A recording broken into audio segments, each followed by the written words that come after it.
तो इंजीनियर्स, आज की इस वीडियो में हम लोग बात करने वाले हैं कपल ऑफ सिस्टम के बारे में। जैसे आप जानते हैं कि हमारी ऑन साइट ट्रेनिंग चालू है, जहाँ पर फिजिकल मॉडल हम सिखाते हैं हमारे इंजीनियर्स को।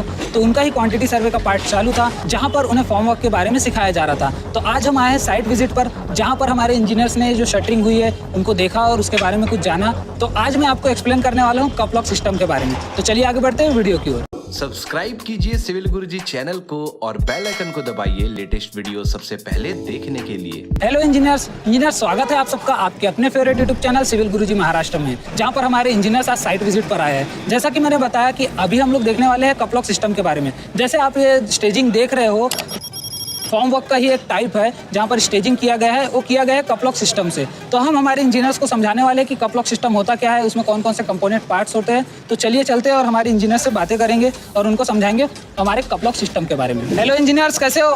बढ़िया। अच्छा, तो आज आप लोग ने फॉर्म वर्क के लिए आए थे यहाँ पर साइट विजिट के लिए, तो क्या क्या देखा आप लोग ने? सर, हमने बीम का और स्लैब का फॉर्म वर्क देखे। अच्छा, कैसे लगता है, स्टेजिंग कैसे होता है, शटरिंग कैसे होता है। अच्छा, तो अभी आप लोग ने क्वांटिटी सर्वे का पार्ट चालू है? हाँ सर। तो आप लोग ने फॉर्म वर्क पढ़ा है? हाँ सर, पढ़ा है। तो फॉर्म वर्क से कुछ क्वेश्चन करूंगा, आप लोग आंसर दोगे? बिल्कुल सर। तो फॉर्म वर्क का आप टाइप्स बता सकते हो?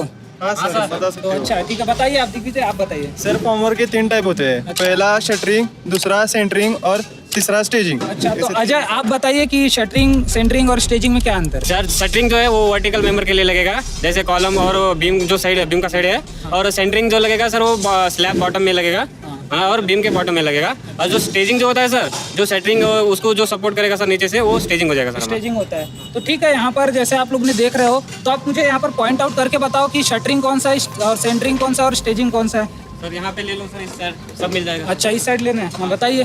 सर यहाँ पे जो है ये स्टेजिंग हो जाएगा सर। अच्छा, ये स्टेजिंग है। हाँ सर। और वो जो वो है सर, वो सेंटरिंग हो जाएगा। अच्छा, ये ऊपर का पार्ट सेंटरिंग। और यहाँ पे जो बीम पे लगा है वो सर, बीम पे लगा है जो ये वर्टिकल मेंबर है सर, जी, क्या हो जाएगा? Shuttering sir. शटरिंग हो जाएगा, ठीक है। तो आप ये बता सकते हो पीछे जो स्टेजिंग लगा हुआ है कौन सी स्टेजिंग है? सर, इसको कपल ऑफ सिस्टम बोलते हैं। कपल ऑफ सिस्टम बोलते हैं। तो कपल ऑफ सिस्टम के बारे में आप लोगों को पता है? नहीं सर। अच्छा, तो सिर्फ अभी तक के नाम सुना था। हाँ सर। ठीक है, चलो मैं बताता हूँ आपको कपल ऑफ सिस्टम के बारे में। कंपोनेंट पार्ट्स देख रहे हो, अलग अलग है ना, पकड़ो इसको, है ना। तो ये होता है सबसे नीचे जो लगा होता है ना हमारा, इसको बोलते हैं हम लोग बेस जैक। बेस जैक क्या करता है, ऊपर से भी जो लोड आता है उसको बराबर ट्रांसफर कर देता है हमारे स्लैब में। अगर नीचे स्लैब है हमारे केस में तो वो स्लैब होता है, अगर सॉइल है तो सॉइल में बराबर ट्रांसफर कर देता है। जैसे कि आप लोग देख रहे हो यहाँ पर वो लगा हुआ है।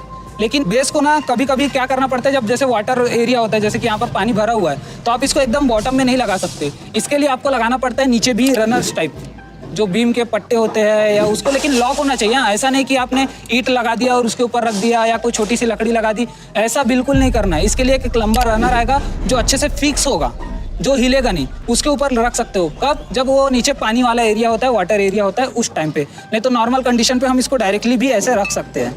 उसके बाद जो आप खड़ी चीज़ें देख रहे हो, जैसे कि वर्टिकल चीज़ लगी हुई है, इस वर्टिकल को बोलते हैं हम लोग स्टैंडर्ड। जैसे कि यहाँ पर स्टैंडर्ड आप लोग देख रहे हो, इस स्टैंडर्ड को यहाँ पर ऐसे फिक्स किया जाता है इसकी बेस जैक के ऊपर, है ना। तो इसके भी कुछ साइज़ होते हैं। इसका साइज़ आपको 750 mm से लेके आपको 2.5 मीटर तक के मिल जाएगा, 2500 mm तक के, है ना। अलग अलग साइज़ होते हैं। जैसे अभी ये देख रहे हो, ये 1 मीटर का है, 1.5 मीटर का भी आता है, 2 मीटर का भी आता है और साथ ही साथ 2.5 मीटर का भी आता है। अब कभी कभी क्या होता है, आपने छोटे साइज़ का लाए हो इसको स्टैंडर्ड को, इसके साथ आपको दूसरा भी ऐड करना है। जैसे कि यही स्टैंडर्ड मैंने लाया था अभी, और मुझे क्या करना है, अभी 2.5 मीटर की हाइट को अचीव करना है। तो उसके लिए हमको इसके ऊपर लगाना पड़ता है एक और वर्टिकल, जिसको स्टैंडर्ड हम बोलते हैं, और एक लगाना पड़ता है। तो उस टाइम पे हमको लॉक करना पड़ता है। तो ये जो चीज़ देख रहे हो आप, इसको बोला जाता है लॉक, और इसको लगाते हैं हम लोग लॉक यहाँ पर। और इस लॉक में क्या करते हैं, इसके लिए पिन आती है। जैसे आपके जो बार्स दिख रहे होगे ना, इसी टाइप के बार है, थोड़ा पिन आता है, ये ऐसा थोड़ा घुमा हुआ रहता है। तो इसको क्या करते हैं हम लोग, यहाँ से ऐसे डाल के, ये गया अपना, इसको ऐसे फंसाते हैं और इधर से हल्का सा बेंड करके इसको लॉक कर देते हैं। इसके बाद सेकंड जो स्टैंडर्ड है, अगेन इसके ऊपर डालेंगे हम लोग और उसको भी यहाँ से लॉक कर देंगे ताकि ये हिले ना। अब ये लगाने के बाद हम लोग क्या लगाते हैं, आप लोगों को पता है? कोई बताएगा? क्या दिख रहा है आपको ऊपर? यू जैक बोलते हैं। तो इसके ऊपर लगता है यू जैक, जो हमारे रनर्स के सपोर्ट करता है। जो रनर सर लगते हैं ना, ये देख रहे हो आप लोग, यहाँ पर चैनल लगा हुआ है ना, चैनल सेक्शन लगा हुआ है रनर की जगह पर। तो कभी कभी आप देखोगे कि यहाँ पर एक एडजस्टेबल स्पैन, जिसको एक्रो स्पैन बोलते हैं, वो भी लगा हो सकता है। साथ ही साथ एक अपना बत्ता होता है लकड़ी का, है ना, वो बैटन जो होते हैं, जैसे मोटे साइज के यहाँ पर दिख रहे होंगे, ऐसे बैटन्स को भी यहाँ पर लगाया जाता है। तो उसको सपोर्ट करता है हमारा ये यू जैक। तो ये यू जैक हमारा लगता है कुछ इस तरीके से, जैसे आप लोग देख रहे हो इस तरीके से यू जैक लगता है, रनर्स को ये सपोर्ट करता है। उससे क्या होता है, जो भी लोड हमारे प्लाईवुड में आ रहा है वो इसके थ्रू डायरेक्टली हमारे जो सॉइल होता है या स्लैब होता है उसमें ट्रांसफ़र हो जाता है। लेकिन इसको कप लॉक क्यों बोलते हैं इसको अब बताता हूँ। कप लॉक इसलिए बोलते हैं, जैसे कि आपको ये चीज़ दिख रही है कप टाइप, चाय पीते हैं ना कप में हम, तो उसका जो शेप होता है कप टाइप होता है। इसमें ना हम लोग जो लेज़र होता है इसके साथ ही एक हॉरिजॉन्टल मेंबर लगा होगा, जैसे आप लोग दिख रहा है हॉरिजॉन्टल मेंबर्स लगे हुए हैं, इसे बोलते हैं हम लोग लेज़र। इसका भी साइज़ 0.5 मीटर से मतलब 500 mm, 1000 mm, 1500 mm इतना आता है। तो इसको हम लोग क्या करते हैं, इस कप लॉक सिस्टम में फंसाते हैं। जैसे कि इस कप को उठाइए आप, है ना, तो इस कप को ऐसे उठा के हम लोग यहाँ पर अटैच कर देते हैं यहाँ पर, और इसको हम लोग यहाँ पर डायरेक्टली फिर हैमर करके इसको फिक्स कर देते हैं। अब क्या होगा, ये हिलेगा नहीं, इसको छोड़ो इसको, अब ये अगर अच्छे से होगा तो हिलेगा नहीं। वैसे ही इधर भी हम लोग अपना जो स्टैंडर्ड आएगा उसको फंसा के पूरा सिस्टम, एक स्टेजिंग जो होता है वो कप लॉक सिस्टम एक बना देते हैं, जिससे क्या होता है ना, इतनी अच्छी स्टेबिलिटी प्रोवाइड करता है कि कोई और दूसरा जो स्टेजिंग का जो मटेरियल्स रहते हैं, जो स्टेजिंग पैटर्न्स रहते हैं वो नहीं प्रोवाइड कर सकता। और एकदम ईजी है, देख सकते हो, हम ना कोई स्किल्ड लेबर है ना लेबर है, हम तो इंजीनियर है, फिर भी हमने फिक्स कर दिया।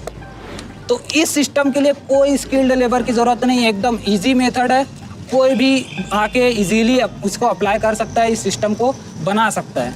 अगर ज़्यादा ही हाइट हो गई इसकी तो उस हाइट में हम लोग क्या करते हैं, डायगोनली सपोर्ट कर देते हैं, ब्रेसिंग जिसको बोलते हो ना आप, तो वो ब्रेसिंग को प्रोवाइड कर देते हैं, जिससे आपका जो स्टेजिंग है वो ऐसे हिले ना, विंड के कारण या किसी भी लोड के कारण हिले ना, तो वैसा हम लोग प्रोवाइड कर देते हैं। तो आप लोग देख रहे हो, तो चलो एक बार सिस्टम को ही दिखा देते हैं हम लोग कैसा लगा हुआ था। ये हमारा बेस जैक है, ये इसको बोलते हैं हम लोग क्या, स्टैंडर्ड बोलते हैं, और ऊपर क्या लगा है हमारा यू जैक, और ये जो यहाँ पर हॉरिजॉन्टली लगे हुए हैं इसको क्या बोलेंगे हम लोग, लेज़र बोलते हैं। तो ऐसा ये सिस्टम चलता है हमारा। और ऊपर देख रहे हो सी सेक्शन का हमारा एक रनर लगा हुआ है, इस रनर से सपोर्ट कर रहा है एकदम टाइटली पकड़ के, और वहाँ से लोड वो ट्रांसफ़र कर देगा सीधा नीचे सॉइल में, जैसे कि स्लैब में क्या करेगा, यहाँ पर ट्रांसफ़र कर देगा। तो कोई चीज़ करने की ज़रूरत नहीं, एकदम इजी है, बहुत जल्दी लग जाता है, कोई स्किल्ड लेबर की ज़रूरत नहीं पड़ती। तो कभी भी आपको एकदम जल्दी शटरिंग वगैरह लगानी है तो आप इस सिस्टम का यूज़ कर सकते हो।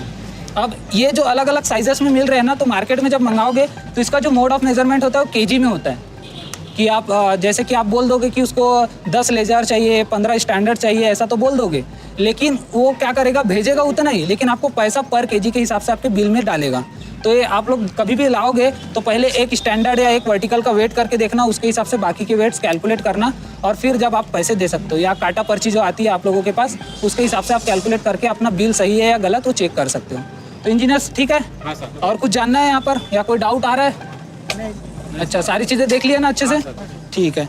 तो जैसा कि इंजीनियर्स इन्होंने प्रैक्टिकली आज देखा एक कप लॉक सिस्टम के बारे में, अगर ये कभी साइट पर जाएंगे तो इनको कोई मुश्किलात नहीं होने वाली है कप लॉक सिस्टम से, ये बड़ी इजीली ही उसको कंस्ट्रक्ट करवा सकते हैं अपने कंस्ट्रक्शन साइट पर। तो इंजीनियर्स ऐसे ही हम हमारे इंजीनियर्स को साइट विजिट पर ले जाकर प्रैक्टिकली चीज़ें सिखाते हैं। अगर आप भी ये ट्रेनिंग करना चाहते हैं तो आप कॉल कर सकते हैं 9111001234 पर। तो इंजीनियर्स आगे और भी ऐसे ही वीडियोज़ हम आपके लिए लाते रहेंगे। अगर आपको कोई और वीडियो चाहिए तो मुझे कमेंट बॉक्स पर ज़रूर बताना, और अगर आपको वीडियो पसंद आया तो लाइक ज़रूर करें। अगर आपने चैनल को सब्सक्राइब नहीं किया तो सब्सक्राइब जरूर कर ले, और बेल आइकन को दबाना ना भूले। और करना है कुछ खास तो चलो हमारे साथ, सिविल की बात गुरुजी के साथ, सिविल की बात गुरुजी के साथ। मिलेंगे इंजीनियर्स एक बार फिर से आपके साथ, तब तक के लिए जय हिंद, जय भारत, वंदे मातरम।